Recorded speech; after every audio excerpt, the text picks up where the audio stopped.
नमस्कार खबरों के इस बुलेटिन में तुहाडा स्वागत है। मैं हां रमन शंकर। पहला पेश ने चोणवीआं खबरां।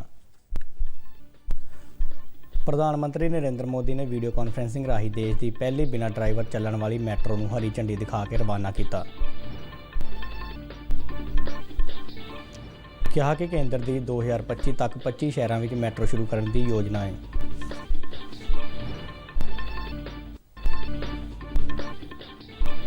रक्षा मंत्री राजनाथ सिंह ने कहा है कि कांग्रेस और विरोधी दल नवे खेती कानूनों के मुद्दे ते झूठ फैला के किसानों को भड़का रहे हैं। शिमला में वर्चुअल तौर पर एक समागम को संबोधन करदਿਆਂ कहा कि मोदी की अगवाई वाली NDA सरकार देश को मजबूत राष्ट्र बनाने की वचनबद्ध।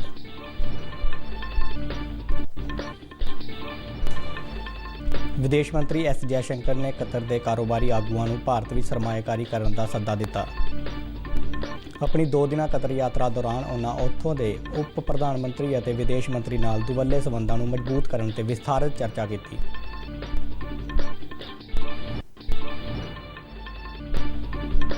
भारतीय फौज की सुदर्शन चक्कर डिवीजन वालों नागी दिवस मौके अपने शहीद सैनिकों को निੱਘੀ श्रद्धांजलि दी गई।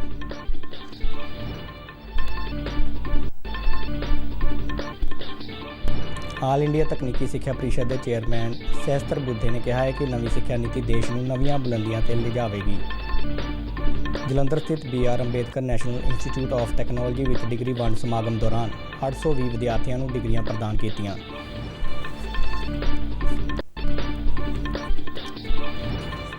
देश में कोविड-19 तो ठीक होने वालों की दर 95.83% हुई।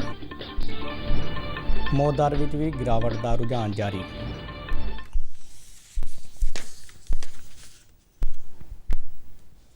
प्रधानमंत्री नरेंद्र मोदी ने आज वीडियो कॉन्फ्रेंसिंग राही देश की पहली बिना ड्राइवर चलण वाली मैट्रो रेल गड्डी को हरी झंडी दिखा के रवाना किया। पहले पड़ाव में यह मैट्रो मैजेंटा लाइन ते पश्चिमी जनकपुरी तो नोएडा के बॉटनिकल गार्डन मैट्रो स्टेशन तक जाएगी, जिस तो बाद इसनूं अगे वधाया जाएगा। मोदी ने इस मौके अपने संबोधन में कहा है कि देश में 2025 तक 25 शहरों में मैट्रो शुरू करने की योजना है।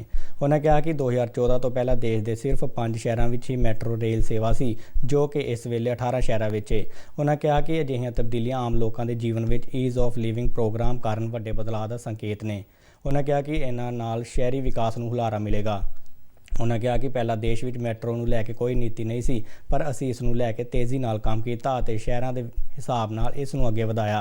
उन्होंने कहा कि देश में अलग अलग तरह की मैट्रो लियाउण का काम चल रहा है और दिल्ली मेरठ विचाले RRTS रेल गड्डी बन रही है, जबकि कुछ शहरों में मैट्रो लाइन और मैट्रो न्यू का काम चल रहा है। उन्होंने कहा कि जिथे पानी के वड्डे भंडार ने उन्होंने वाटर मैट्रो नाल जोड़िया जाएगा। कि अलग अलग शहरों में अलग अलग तरह ही अलग अलग प्रकार की मेट्रो रेल पर काम हो रहा है।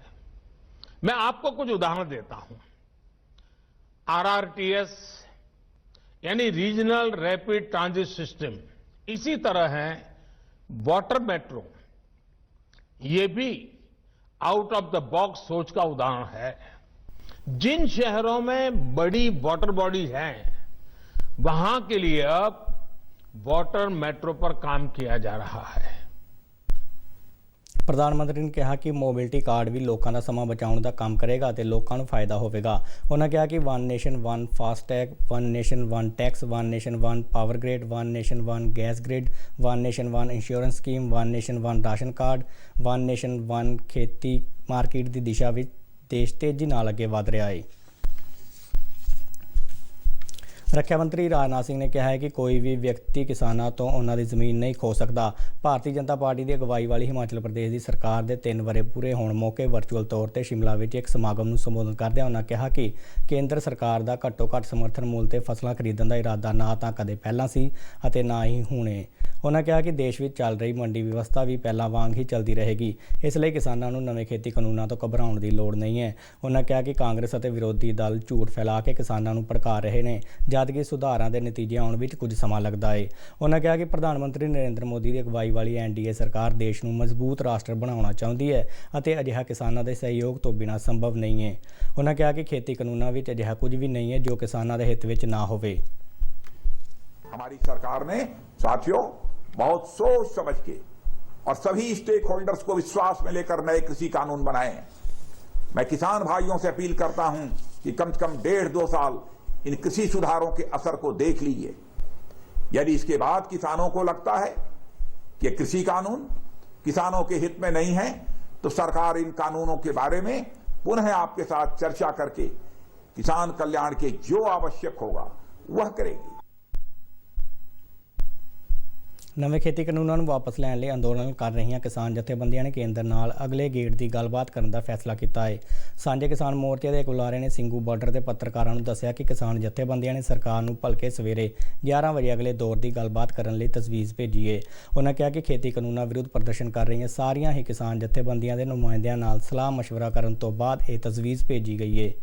ਇਸ ਸਬੰਧ ਵਿੱਚ ਖੇਤੀ ਮੰਤਰਾਲਾ ਦੇ ਸੰਯੁਕਤ ਸਕੱਤਰ ਵਿਵੇਕ ਅਗਰਵਾਲ ਨੂੰ ਸੂਚਿਤ ਕਰ ਦਿੱਤਾ ਗਿਆ ਹੈ। ਬੀਤੇ ਵੀਰਵਾਰ ਨੂੰ ਕੇਂਦਰ ਸਰਕਾਰ ਨੇ ਖੇਤੀ ਕਾਨੂੰਨਾਂ ਵਿਰੁੱਧ ਪ੍ਰਦਰਸ਼ਨ ਕਰ ਰਹੀਆਂ ਕਿਸਾਨ ਜਥੇਬੰਦੀਆਂ ਨੂੰ ਇੱਕ ਚਿੱਠੀ ਲਿਖ ਕੇ ਗੱਲਬਾਤ ਦਾ ਸੱਦਾ ਦਿੱਤਾ ਸੀ। ਵਿਵੇਕ ਅਗਰਵਾਲ ਨੇ ਕਿਸਾਨਾਂ ਵੱਲੋਂ ਉਠਾਏ ਗਏ ਸਾਰੇ ਹੀ ਮੁੱਦਿਆਂ ਤੇ ਚਰਚਾ ਕਰਨ ਅਤੇ ਉਹਨਾਂ ਦਾ ਹੱਲ ਲੱਭਣ ਬਾਰੇ ਸਰਕਾਰ ਦੀ ਵਚਨਬੱਧਤਾ ਨੂੰ ਦੁਹਰਾਇਆ ਸੀ। ਵਿਦੇਸ਼ ਮੰਤਰੀ ਐਸ ਜੈਸ਼ੰਕਰ ਨੇ ਆਪਣੇ ਕਤਰ ਦੌਰੇ ਦੌਰਾਨ ਉੱਥੋਂ ਦੇ ਕਾਰੋਬਾਰੀ ਆਗੂਆਂ ਨਾਲ ਗੱਲਬਾਤ ਕੀਤੀ ਅਤੇ ਭਾਰਤ ਵਿੱਚ ਸਰਮਾਏਕਾਰੀ ਕਰਨ ਦੇ ਮੌਕਿਆਂ ਤੇ ਚਾਨਣਾ ਪਾਇਆ। ਜੈਸ਼ੰਕਰ ਕੱਲ੍ਹ ਖਾੜੀ ਦੇਸ਼ ਦੀ 2 ਦਿਨਾਂ ਯਾਤਰਾ ਤੇ ਦੋਹਾ ਪਹੁੰਚੇ ਸਨ। ਉਹਨਾਂ ਆਪਣੇ ਦੌਰੇ ਦੀ ਸ਼ੁਰੂਆਤ ਭਾਰਤ ਕਤਰ ਕਾਰੋਬਾਰੀ ਗੋਲਮੇਜ਼ ਕਾਨਫਰੰਸ ਨਾਲ ਸ਼ੁਰੂ ਕੀਤੀ। ਵਿਦੇਸ਼ ਮੰਤਰੀ ਨੇ ਦੋਹਾਂ ਦੇਸ਼ਾਂ ਵਿਚਾਲੇ ਕਾਰੋਬਾਰੀ ਸਾਂਝ ਨੂੰ ਮਜ਼ਬੂਤ ਕਰਨ ਲਈ ਵਚਨਬੱਧਤਾ ਦੀ ਸ਼ਲਾਘਾ ਕੀਤੀ। ਇੱਕ ਟਵੀਟ ਵਿੱਚ ਜੈਸ਼ੰਕਰ ਨੇ ਆਤਮ ਨਿਰਭਰ ਭਾਰਤ ਪ੍ਰੋਗਰਾਮ ਨਾਲ ਪੈਦਾ ਹੋਏ ਨਵੇਂ ਮੌਕਿਆਂ ਬਾਰੇ ਜਾਣਕਾਰੀ ਦਿੱਤੀ। ਵਿਦੇਸ਼ ਮੰਤਰੀ ਨੇ ਕਤਰ ਚੈਂਬਰ ਆਫ ਕਾਮਰਸ ਅਤੇ ਇੰਡਸਟਰੀ ਦੇ ਚੇਅਰਪਰਸਨ ਸ਼ੇਖ ਖਲੀਫਾ ਅਤੇ ਕਤਰ ਬਿਜ਼ਨਸਮੈਨ ਐਸੋਸੀਏਸ਼ਨ ਦੇ ਮੁਖੀ ਸ਼ੇਖ ਫੈਸਲ ਦਾ ਧੰਨਵਾਦ ਵੀ ਕੀਤਾ। ਡਾਕਟਰ ਜੈਸ਼ੰਕਰ ਨੇ ਕਤਰ ਨੈਸ਼ਨਲ ਮਿਊਜ਼ੀਅਮ ਦਾ ਦੌਰਾ ਵੀ ਕੀਤਾ, ਜਿੱਥੇ ਉਹਨਾਂ ਨੂੰ ਭਾਰਤ ਅਤੇ ਕਤਰ ਵਿਚਾਲੇ ਇਤਿਹਾਸਕ ਸਬੰਧਾਂ ਬਾਰੇ ਜਾਣਕਾਰੀ ਪ੍ਰਾਪਤ ਹੋਈ। ਉਹਨਾਂ ਵਰਚੁਅਲ ਤੌਰ ਤੇ ਕਤਰ ਵਿੱਚ ਭਾਰਤੀ ਭਾਈਚਾਰੇ ਦੇ ਲੋਕਾਂ ਨਾਲ ਗੱਲਬਾਤ ਵੀ ਕੀਤੀ ਅਤੇ ਭਾਰਤ ਵਿੱਚ ਕੋਵਿਡ-19 ਦੀ ਚੁਣੌਤੀ ਦਾ ਨਜਿੱਠਣ ਲਈ ਉਹਨਾਂ ਵੱਲੋਂ ਪਾਏ ਗਏ ਯੋਗਦਾਨ ਦੀ ਸ਼ਲਾਘਾ ਕੀਤੀ। ਉਹਨਾਂ ਭਾਰਤੀ ਭਾਈਚਾਰੇ ਨੂੰ ਨਵੇਂ ਭਾਰਤ ਦੇ ਵਿਕਾਸ ਵਿੱਚ ਯੋਗਦਾਨ ਪਾਉਣ ਦੀ ਅਪੀਲ ਕੀਤੀ। ਆਪਣੇ ਦੌਰੇ ਦੌਰਾਨ ਜੈਸ਼ੰਕਰ ਨੇ ਕਤਰ ਦੇ ਉਪ ਪ੍ਰਧਾਨ ਮੰਤਰੀ ਅਤੇ ਵਿਦੇਸ਼ ਮੰਤਰੀ ਸ਼ੇਖ ਮੁਹੰਮਦ ਬਿਨ ਅਬਦੁਲ ਰਹਿਮਾਨ ਬਿਨ ਜਾਸਿਮ ਅਲ ਥਾਨੀ ਨਾਲ ਦੁਵੱਲੇ ਸੰਬੰਧਾਂ ਨੂੰ ਮਜ਼ਬੂਤ ਕਰਨ ਦੇ ਮੁੱਦੇ ਤੇ ਵਿਸਥਾਰਿਤ ਚਰਚਾ ਵੀ ਕੀਤੀ। ਭਾਰਤੀ ਫੌਜ ਦੀ ਸੁਦਰਸ਼ਨ ਚੱਕਰ ਡਿਵੀਜ਼ਨ ਨੇ ਰਾਜਸਥਾਨ ਦੇ ਸ਼੍ਰੀ ਗੰਗਾਨਗਰ ਵਿੱਚ ਆਪਣੇ ਸ਼ਹੀਦ ਸੈਨਿਕਾਂ ਨੂੰ ਯਾਦ ਕਰਦਿਆਂ 49ਵਾਂ ਨਾਗੀ ਦਿਵਸ ਮਨਾਇਆ। 1971 ਦੀ ਜੰਗ ਦੌਰਾਨ 25-26 ਦਸੰਬਰ ਨੂੰ ਪਾਕਿਸਤਾਨ ਨੇ ਜੰਗਬੰਦੀ ਦਾ ਐਲਾਨ ਕਰਨ ਤੋਂ ਬਾਅਦ ਭਾਰਤੀ ਖੇਤਰ ਦੇ ਛੋਟੇ ਜਿਹੇ ਪਿੰਡ ਨਾਗੀ ਤੇ ਕਬਜ਼ਾ ਕਰ ਲਿਆ ਸੀ। ਭਾਰਤੀ ਸੈਨਾ ਦੀ 4ਥੀ ਪੈਰਾਸ਼ੂਟ ਰੈਜੀਮੈਂਟ, 9ਵੀਂ parachute field regiment, 410 field company ਅਤੇ 18 ਕਵੈਲਰੀ ਨੇ ਇਸੇ ਦਿਨ ਹੀ ਆਪਰੇਸ਼ਨ ਕਰਕੇ ਪਾਕਿਸਤਾਨੀ ਫੌਜ ਨੂੰ ਇਸ ਖੇਤਰ ਵਿੱਚੋਂ ਖਦੇੜ ਦਿੱਤਾ ਸੀ। ਨਾਗੀ ਦੀ ਲੜਾਈ ਭਾਰਤੀ ਸੈਨਾ ਦੀ ਮਹਾਨ ਵੀਰਤਾ ਦਾ ਪ੍ਰਤੀਕ ਹੈ, ਜਿਸ ਵਿੱਚ 21 ਬਹਾਦਰ ਸੈਨਿਕਾਂ ਨੇ ਆਪਣੀ ਸਰਵਉੱਚ ਕੁਰਬਾਨੀ ਦਿੱਤੀ ਸੀ ਅਤੇ ਰਾਸ਼ਟਰ ਦੇ ਸਨਮਾਨ ਦੀ ਰੱਖਿਆ ਕੀਤੀ ਸੀ।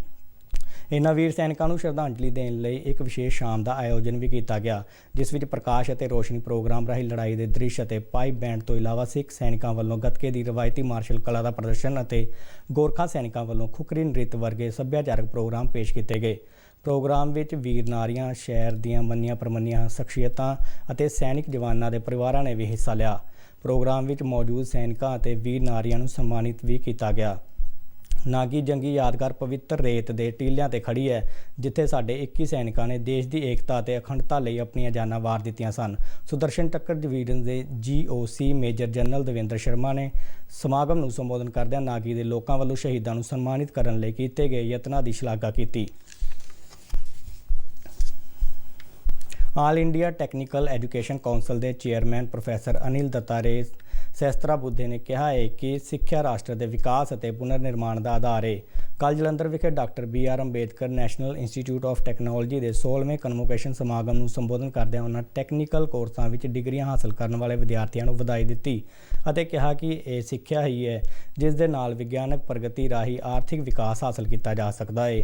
ਉਹਨਾਂ ਕਿਹਾ ਕਿ ਮੌਜੂਦਾ ਵਿਸ਼ਵ ਪੱਧਰੀ ਸਥਿਤੀਆਂ ਅਤੇ ਰੁਜ਼ਗਾਰ ਦੀਆਂ ਸੰਭਾਵਨਾਵਾਂ ਦੇ ਮੱਦੇਨਜ਼ਰ ਨਾ ਸਿਰਫ ਸਿੱਖਣਾ ਸਿਖਾਉਣਾ ਮਹੱਤਵਪੂਰਨ ਹੈ, ਬਲਕਿ ਇਹ ਜਾਣਨਾ ਵੀ ਅਹਿਮ ਹੈ ਕਿ ਸਾਨੂੰ ਕਿਸ ਤਰ੍ਹਾਂ ਦੀ ਸਿਖਲਾਈ ਜ਼ਰੂਰੀ ਹੈ। ਉਹਨਾਂ ਦੱਸਿਆ ਕਿ ਦੇਸ਼ ਵਿੱਚ ਆਖਰੀ ਸਿੱਖਿਆ ਨੀਤੀ 1986 ਵਿੱਚ ਆਈ ਸੀ, ਜਿਸ ਵਿਚਲੀਆਂ ਕਮੀਆਂ ਨੂੰ ਦੂਰ ਕਰਨ ਲਈ ਨਵੀਂ ਸਿੱਖਿਆ ਨੀਤੀ 2020 ਲਿਆਂਦੀ ਗਈ ਹੈ। ਉਹਨਾਂ ਕਿਹਾ ਕਿ ਨਵੀਂ ਸਿੱਖਿਆ ਨੀਤੀ ਲਈ ਦੇਸ਼ ਦੇ 676 ਜ਼ਿਲ੍ਹਿਆਂ ਤੋਂ 2 ਲੱਖ ਤੋਂ ਵੀ ਵੱਧ ਬੁੱਧੀਜੀਵੀਆਂ ਅਤੇ ਹੋਰਨਾਂ ਲੋਕਾਂ ਦੇ ਸੁਝਾਅ ਲਏ ਗਏ ਸਨ। ਸਮਾਗਮ ਦੌਰਾਨ 820 ਵਿਦਿਆਰਥੀਆਂ ਨੂੰ ਡਿਗਰੀਆਂ ਪ੍ਰਦਾਨ ਕੀਤੀਆਂ ਗਈਆਂ। ਵਰਚੁਅਲ ਤੌਰ ਤੇ ਕਰਵਾਏ ਗਏ ਇਸ ਸਮਾਗਮ ਵਿੱਚ NIT ਜਲੰਧਰ ਦੀ ਗਵਰਨਿੰਗ ਬੋਡੀ ਦੇ ਚੇਅਰਮੈਨ ਸੁਭਾਸ਼ ਚੰਦਰ ਰਲਹਨ, ਡਾਇਰੈਕਟਰ ਲਲਿਤ ਕੁਮਾਰ ਅਵਸਥੀ ਅਤੇ ਰਜਿਸਟਰਾਰ ਤੋਂ ਇਲਾਵਾ ਹੋਰ ਕਈ ਸ਼ਖਸੀਅਤਾਂ ਵੀ ਮੌਜੂਦ ਸਨ। ਭਾਰਤ ਵਿੱਚ ਕੋਵਿਡ-19 ਤੋਂ ਠੀਕ ਹੋਣ ਦੀ ਦਰ ਵਿੱਚ ਲਗਾਤਾਰ ਸੁਧਾਰ ਜਾਰੀ ਹੈ। ਸਿਹਤਯਾਬ ਹੋਣ ਵਾਲੇ ਮਰੀਜ਼ਾਂ ਦੀ ਦਰ 95.83% ਹੋ ਗਈ ਹੈ। ਬੀਤੇ ਦਿਨ 21,131 ਤੋਂ ਵੱਧ ਕਰੋਨਾ ਮਰੀਜ਼ ਸਿਹਤਯਾਬ ਹੋਏ, ਜਿਸ ਵਿੱਚ ਮਗਰੋਂ ਦੇਸ਼ ਵਿੱਚ ਹੁਣ ਤੱਕ ਕਰੋਨਾ ਮੁਕਤ ਹੋਣ ਵਾਲੇ ਲੋਕਾਂ ਦੀ ਸੰਖਿਆ 97,82,669 ਤੱਕ ਪਹੁੰਚ ਗਈ ਹੈ। ਕੇਂਦਰੀ ਸਿਹਤ ਮੰਤਰਾਲਾ ਅਨੁਸਾਰ ਬੀਤੇ 24 ਘੰਟਿਆਂ ਵਿੱਚ 20,021 ਨਵੇਂ ਕਰੋਨਾ ਮਾਮਲੇ ਸਾਹਮਣੇ ਆਏ, ਜਿਸ ਤੋਂ ਬਾਅਦ ਦੇਸ਼ ਵਿੱਚ ਹੁਣ ਤੱਕ ਕਰੋਨਾ ਦੀ ਪੁਸ਼ਟੀ ਵਾਲੇ ਮਰੀਜ਼ਾਂ ਦੀ ਕੁੱਲ ਸੰਖਿਆ 1 ਕਰੋੜ 2 ਲੱਖ ਤੋਂ ਪਾਰ ਹੋ ਗਈ ਹੈ। ਬੀਤੇ ਦਿਨ ਦੇਸ਼ ਭਰ ਵਿੱਚ ਕਰੋਨਾ ਕਾਰਨ 279 ਮੌਤਾਂ ਹੋਈਆਂ। ਹੁਣ ਤੱਕ ਇਸ ਮਹਾਮਾਰੀ ਕਾਰਨ 1,47,901 ਮਰੀਜ਼ਾਂ ਦੀਆਂ ਮੌਤਾਂ ਹੋ ਚੁੱਕੀਆਂ ਨੇ। ਮੌਜੂਦਾ ਸਮੇਂ ਦੇਸ਼ ਵਿੱਚ 2,77,301 ਤੋਂ ਵੱਧ ਐਕਟਿਵ ਕਰੋਨਾ ਮਰੀਜ਼ ਨੇ। ਇਸ ਦੇ ਨਾਲ ਹੀ ਖਬਰਾਂ ਦਾ ਇਹ ਬੁਲੇਟਿਨ ਖਤਮ ਹੁੰਦਾ ਹੈ। ਆਗਿਆ ਤੋਂ ਨਮਸਕਾਰ।